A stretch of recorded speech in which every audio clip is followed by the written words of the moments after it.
Mashoko ari kutendera pasocial media achinzi General Constantino Chiwenga, anytime he can be fired. Aiwa his life aiwa in the ruling party ZANU-PF nemadhezi ake ava numbered. Anyasi kubuda pachena anyanyasi kuonekwa kuti mashoko echokwadi.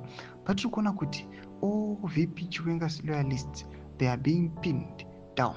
Tiri kuona kuti panguva inoi this move iri kuitwa nethe regime kubvisa mathreats ese ari kuramba the 2030 agenda.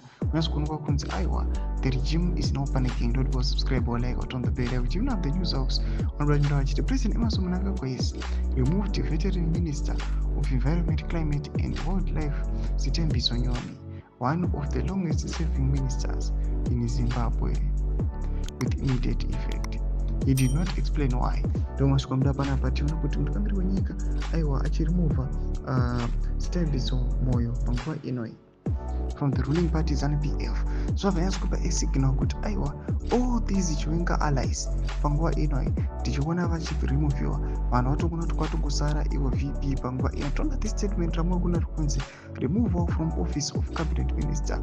His Excellency the President of the Republic of Zimbabwe, Comrade Dr. E.D. Mnangagwa, is in terms of section 340 subsection 1 paragraph F is read with section 108 subsection 1 paragraph A of the Constitution of Zimbabwe, removed Sitembiso Gladys Nyoni from the position of Minister of Environment, Climate and Wildlife with immediate effect. Vasanona Dr. M. Rushwaya.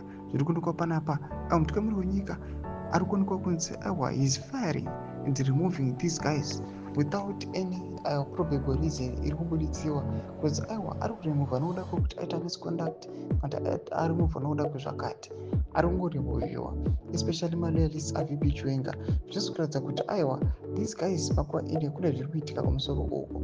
Panguva ine vanhu yavari kuwatcha the space, vanhu vakatarisa vachiona kuti VP Chiwenga chichaitika kwavari.